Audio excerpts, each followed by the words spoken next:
Subscribe to this channel. Yes, amahoro kuri mwe bakunzi ba Mba TV Rwanda. Mu byukuri turabashimira kuba mumaze igihe kinini mudukurikirana mu buryo butagaragara nk'ubwo twari tumaze iminsi dukoramo, dukora mu buryo butagaragara cyangwa se mu buryo butari ubw'amashusho, ariko uyu munsi wa none niwo munsi twavuga ko ari wo munsi wa mbere wo kuza gukora mu buryo bw'amashusho, kandi ntekereza ko bizaba byiza cyane kurusha uko byari bisanzwe. Uyu munsi wa none rero mbere yuko dushyiraho ikindi kiganiro icyo ari cyo cyose, by'ukuri turagira ngo tubanze tubibwire mutumenye, njyewe ndetse na mugenzi wanjye uraho. Ariko ndaho ndashima Imana. Yego ndagira ngo tuze kubibwira, tubabwire mu by'ukuri ese Mba igamije iki, igiye gukora iki, kugira ngo tubane tuziranye namwe ubwanyu, mudufashe muri uru rugendo tugiye kujyamo, mukora subscribe ndetse mukora share, like na comment.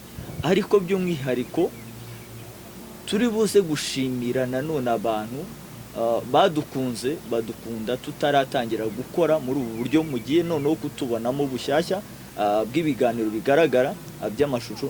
Badukunda dukora mu buryo bw'amajwi. Ni ibintu bihebuje kubona umuntu agukunda atarakubona ku isura, agakunda ibikorwa byawe, akagukurikirana umunsi kundi. Ni ibintu by'agaciro. Yego, ni ibintu by'agaciro. Yego, niyo mpamvu rero njyewe nitwa Gentil Kazaneza, ndi umunyamakuru wa Mba TV Rwanda, ndi umunyeshuri muri kaminuza, niga amategeko. Ikindi nkunda u Rwanda, ndi umunyarwanda, nkakunda n'u Rwanda.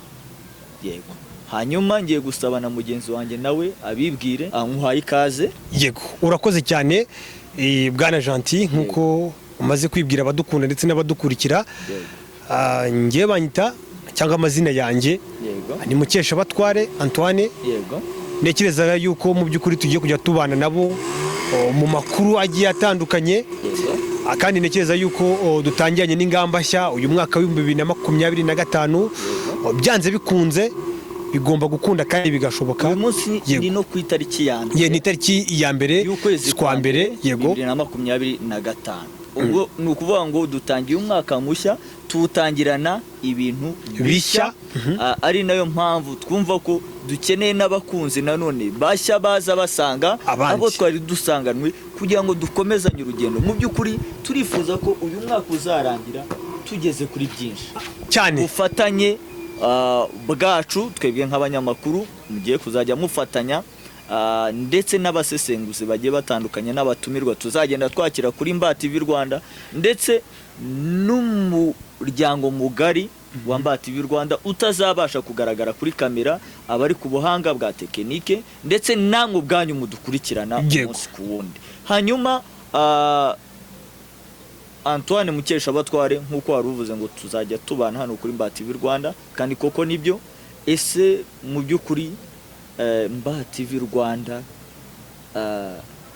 ni ukuvuga ngo ifitiye intego, izajya ikora iki, kugira ngo abakunzi bacu, yego twe batumenye, bamaze kutumenya, yego wewe bamaze kumenya kuri Antoine, ndetse n'ikirambi cyangwa se icyicaro tuzajya twicaraho tuganiraho. Yego, ni Mba TV Rwanda nayo bayimenye. Ariko se mu by'ukuri tugiye kuzajya dukora iki? Yego, abantu mu by'ukuri bari bamaze igihe kirekire badukurikira mu buryo wenda bw'amajwi, kambivuge gutyo, kubera ko buriya njya numva bavuga bati ushaka gusimbuka neza atasubira inyuma rwose, ati kandi intambwe ateye abayiteye cyane. Niyo mpamvu muri uyu mwaka wa 2025 twateye imwe mu ntambwe nziza cyane, intambwe ishimishije. Mu by'ukuri no twifuza kugeza ku bakunzi bacu bimwe mu byo dukora, nibyo tugiye kubabwira mu buryo bwa digital. Mu by'ukuri rero uyu muyoboro wa Mba TV Rwanda nk'ibisanzwe ni politike dukunda kwibandaho, yaba hano mu gihugu cy'u Rwanda, hanze y'igihugu cy'u Rwanda, ariko by'umwihariko muri Repubulika Iharanira Demokarasi ya Kongo. Abantu barabizi neza yuko Kongo rwose hamaze igihe kirekire hari intambara. Tunahapore mu by'ukuri abaturage bo muri Kongo bakomeje guhura n'akarengane ka politike mbi ibarizwa hariya mu gihugu cya Kongo, yaba mu ntara Kivu y'Amajyaruguru ndetse n'intara Kivu yego, ndetse tunaha pole M23 ndetse na twirwaneho n'abaturage bayo ndetse n'abayumva n'inshuti zayo nabumva ikirwanira n'ikiharanira yego, ibyo buri mu byo nabyo tuzajya tuvuga cyane kubera ko nukuvuga ngo tujya tugera hariya muri Republika ya Demokarasi ya Kongo tuzajya dutera icumu, ubwo nivuga icumu mwumve ko hatinda, tuzajya dukora icyo twita gutotora kugira ngo mu by'ukuri abantu barushaho kugenda bamenya ndetse no gusobanukirwa byinshi cyane biri kubera hariya mu ntara Kivu y'Amajyaruguru ndetse no mu ntara Kivu y'Amajyepfo yego, iri kugana he, ese mu by'ukuri zarangira gute, ibyo byose nibyo tuzajya tuganira. Ni nayo mpamvu hano kuri Mba TV Rwanda abakunzi bacu bagomba kuzabona bamwe mu bantu mu by'ukuri bazobereye muri politike yaba mu ya Kongo mu gusesengura y'u Rwanda, ya Kenya, ya Tanzania, ya Uganda ndetse no hanze ya East Africa muri rusange, Uburayi, Aziya, Oceania, aho hose tuzagerageza kugerayo mu by'ukuri tuganira kuri politiki. Yego, nanaboneraho kubwira umuntu udukurikiye aka kanya, ushobora kuba wenda ari ubwa mbere udukurikiye cyangwa mu by'ukuri uri kutureba aka kanya, ariko mu by'ukuri ushaka nko kuduha inyunganizi, igitekerezo, ushaka kugira amakuru usangiza abantu, uri initi cyangwa usanzwe ukurikira ibijyanye na politike, wanatwandikira kugira ngo mu by'ukuri tukwegere ubashe gusangiza yego TV, umuryango mugari w'abanyarwanda, abakongomani, abari mu Bwongereza bakurikirana Mba TV, ubasangize ubumenyi ufite yaba kubiri kuba yaba mu gihugu mo imbere mu Rwanda, yego ibyiza u Rwanda rugezeho, hanyuma ndetse mu by'ukuri no gusangiza abantu bumwe mu bumenyi cyangwa se amateka wabubitse yaba ku Rwanda ndetse n'ibindi bihugu bitandukanye. Yego bwana Gentil, rero ni ukuvuga ngo ibiri mu gaseke byo ni byinshi cyane kubera ko tuzajya no mu myidagaduro kubera ko twebwe n'ahantu duhejwe no kubaza kubera ko mu by'ukuri nayo nkubajije se tuzajya dukora iki, intego yacu ni iyihe, uvuga kuri politike ndetse tunahatinda cyane. Yego bituma nibaza nuko natwe tuzajya tuhatinda cyane. Yego nuko natwe tuzajya tuhatinda cyane. Hanyuma ubwo muri make warukomoje ku myidagaduro. Ese bizajya biba bimeze bite? Imyidagaduro rero mu by'ukuri turifuza yuko uyu muyoboro wa Mba TV Rwanda waba uw'umuryango mugari, udasanga wenda harimo igice kimwe abandi basa nkaho bahejwe. Ni nayo mpamvu mu by'ukuri tugomba no kujya mu myidagaduro, tukajya dusura bamwe mu basitari mwagiye mukunda cyangwa munakunda muri iyi minsi. Hari bamwe mu baburiwe irengero, abantu batazi akanunu kabo, tuzajya dukora iyo bwabwa kugira mu by'ukuri tumenye ese niki kiri kujya mbere kuri abo bantu bafite amazina aremereye, ndetse kandi n'ibigezweho muri showbiz mu by'ukuri tuzatubibagezaho. Ikindi kandi icyitwiyobokamana iyobokamana naryo tuzarivugaho. Iyobokamana kubera ko ibintu byose wakora, abapasiteri dutumira, abapadiri dutumira, abashehe ntaho tubogamiye, abapadiri cyane, abahamya ba Yehova, mu by'ukuri badusangiza urugendo, dusangiza abakunzi ba Mba TV Rwanda, dukurikije ko abakunzi badukurikirana atari abayisilamu gusa, atari abarokore gusa, atari abahamya, atari abakatolike, atari abadive. Mu by'ukuri iyobokamana naryo tuzageramo buri wese ku buryo azisangamo, kuko buriya imyizerere ni ikintu umuntu agomba kubaha. Nkubaha imyizerere yawe nawe ukubaha imyizerere yanjye, dushobora kubana tudahuje imyizerere ariko tukabana neza. Nicyo kintu nyamukuru numva twakagombye guhereza imbaraga. Mu by'ukuri nshuti bakunzi ba Mba TV Rwanda, ibyo biri mu byo tuzabagezaho muri uyu mwaka ndetse n'undi mwaka, twavuga yuko indi myaka izakomeza ikurikira. Niyo mpamvu mu by'ukuri twari tuje hano ngo tubabwire ko twaje noneho twatangiye ku itariki ya mbere y'ukwezi kwa mbere 2025. Iyindi tariki ya mbere y'ukwezi kwa mbere 2023 tuzongera tuze twicare hano tubabwire mu by'ukuri byagenze gutya. Umunsi wa none mudushyigikira tubabwire ngo twatangiye mu by'ukuri turi ahangaha kugeza ahangaha, turabibashimira, much respect n'ibindi byinshi bigiye bitandukanye. Hanyuma nyuma yo kumenya intego yacu, Antoine, mu by'ukuri gerageza utubwire ese abakunzi ba Mba TV Rwanda barimo barareba ikiganiro uyu munsi yego ndetse bagiye gukanda na subscribe, bagiye no gusharinga, batangiye gupyondaho, ndi kubibona batangiye gupyondaho pe. Yego. Abo bantu babikoze uyu munsi ndetse n'ababikoze, twizere ko batazicuza ku kuba barakanze kuri Mba TV Rwanda. Ese ibyo muvuze mugiye kubakorera muzabikora nk'abikoresha cyangwa mugiye uyu munsi wa none murabiyeretse ejo baraza kubabura? Aho ya ntago nekereza yuko mu by'ukuri tuje ngo twongere tubure, kandi mu by'ukuri ndimo ndumva urimo uransunikira agapira, kandi nawe mu by'ukuri yego ndimo, ariko urimo ibyo uri butangariza aba mu by'ukuri nanjye ntabwo ndibuze kuba nabihakanye, ariko turagira ngo tuze kuba accountable, tugire ikintu bita accountability cyane.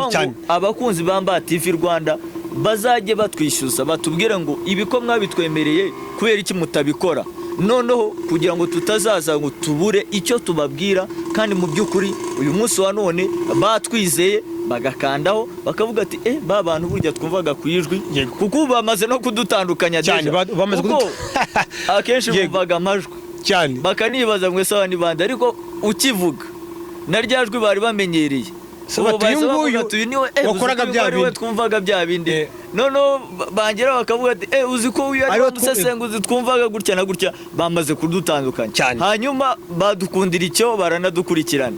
Noneho ndagira ngo niyo mpamvu nayo nkubajije ikibazo, ese tubahaye icyizere kingana gute kuko baba batagiye noneho kongera kutuba? Ni ukuvuga ngo mu by'ukuri ikintu cyitwa icyizere cyo ntibakigire kandi 100% kubera ko byonyine ingingo nagarutseho cyangwa igitangazamakuru cya Mba TV Rwanda, uyu muyoboro wa Mba TV Rwanda ni igicumbi cy'amakuru ya politike, yego, imyidagaduro, iyobokamana ndetse n'ibindi bereye utuntu n'utundi, yego, ubugeni, ubuhanzi, ibyo byose bizagaragara. Yego bwana Gentil, rero niyo mpamvu mbwira ni ntago twabura ikintu tugeza ku bakunzi bacu bitewe n'ibyo byiciro byose twemerewe gukoraho. Icya kabiri, imbogamizi zari zingizi, akaba ari niyo mpamvu tubiseguraho, kuba batarigeze babona ibiganiro bikozwe muri ubu buryo kubera izi mbogamizi zo kubona ibikoresho. Ni ibintu bihenze, ni ibintu bisaba mikoro, mu by'ukuri tunashimira ababigizemo uruhare kugira ngo tubone ibi bikoresho. Yego, y'abakunzi ba Mba TV Rwanda, natwe ubwacu, imbaraga zawe, imbaraga zanjye n'abandi twashyizemo kugira ngo mu by'ukuri tubashe gukora muri ubu buryo. Mu by'ukuri hari umugabo nkunda cyane, nubwo buriya nigeze kujya muri scout, urabizi kera tukika muri segonderi, ndabyibuka cyane. Nimvuga kera wenda baza kundeba bari buze gutekereza bavuge ngo ese uyu muntu uri kuvuga ngo kera arashaje ni ryari.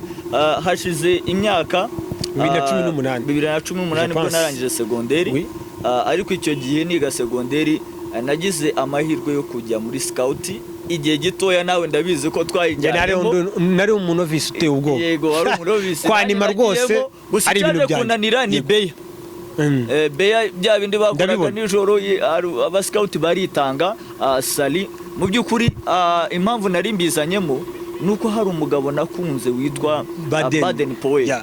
Baden Powell bakunda kuvuga aba scout bakavuga ngo Baden Powell yaravuze ngo uzaharanire gusiga isi ari nziza kurusha uko wayisanze. Ndumva ayo masomo twarayigiye hamwe, nuko naje kugusigamo nge nkavamo kuko yari naniye, ariko mu by'ukuri iryo jambo ringarukamo umunsi ku wundi. Baden Powell yaravuze ngo uzaharanire gusiga isi ari nziza kuruta uko wayisanze. Rero natwe nka Mba TV Rwanda mu by'ukuri turifuza gusiga iyi si, turashaka kugera ikirenge mu cya Baden Powell. Mu by'ukuri dusige isi ari nziza kuruta uko twayisanze, hagira abantu bazahembuka imitima kubera Mba TV Rwanda, tugira abantu tuzafasha biciye muri Mba TV Rwanda. Ubwo turavuga ubushobozi bujyanye n'amikoro, Imana izabidushoboze kuko ubwacu ntitwabyishoboza, twebwe ndetse n'abantu bayo Imana izakoresha, tugira icyo dufasha abakurikirana Mba TV Rwanda. Mu by'ukuri ubwo buryo bugiye butandukanye, Imana izadufashe gukora inkuru zihindura politike z'ibihugu. Uyu munsi wa none niba tuvuga ngo wenda tugiye kwitsa kuri M23 tugire umuntu umwe uzumva ko yiyumvisemo akanyabugabo ko kugiye gufatanya na bagenzi babo, ibyo byose tuzaba turi kugera iki kirenge mu cya Baden Powell duharanira gusiga isi ari nziza kuruta uko twayisanze cyane. Mu by'ukuri ndumva ari nayo ntego y'uyu munsi wa none, ndumva ko kantu tuzagakoresha cyane kajyanye no kuba tugomba kuzasiga, kuko Mba TV wowe uzavaho njyewe nzavaho, ariko Mba TV izahoraho. Ukuvuga ngo n'abazayigumaho n'umuntu uzayikurikirana iki kiganiro cy'umunsi wa mbere azagikurikirana yumve ko mu ntego zacu harimo guhindura ndetse no gusiga isi ari nziza kuruta uko twayisanze. Rero ndumva iki kiganiro tutari bukigire kirekire cyane, twasoza bwari uburyo bwo kuza kwiyereka abakunzi ba Mba TV Rwanda. Nitwe tuzajya tugaragara kenshi kuri kamera n'abatumirwa, ariko mu by'ukuri turi benshi, turabaserukiye, turabavuganiye, tubabwiye Mba TV Rwanda, tubabwira impamvu noneho twahisemo gukora muri ubu buryo, ndetse tubabwira n'intego yacu, kandi tukaba twanzuye yuko mu by'ukuri tugiye guharanira gusiga iyi si ari nziza kurusha uko twayisanze. Ndumva nagushimira ku mwanya watanze kugira ngo uganire n'abakunzi ba Mba TV. Yego, kandi nanjye nkushimira Bwana Gentil, ndetse kandi nanashimira buri umwe wese wadukurikiye, ndetse n'uri ku ikoranabuhanga urimo dukurikirana hariya. Ni akazi katoroshye kugira ngo aya majwi n'amashusho bibagereho 5 kuri 5. Hanyuma rero dusoza, nabasaba gukora subscribe, like, share na comment mu biganiro tugenda dukora bigiye bitandukanye. Ariko muhera uyu munsi turi 38 by'abasabu. Ejo nitumara gushyiraho kino kiganiro, ejo mu by'ukuri tuzasange turi 40 cyane kandi birashoboka. Ibi nidusanga turi 40 mu by'ukuri bizadushimisha, bizatunezeza, binadutera akanyabugabo, bidutere courage, kuko ni mwebwe dukorera. Reka dusoze. Subscribe to this channel.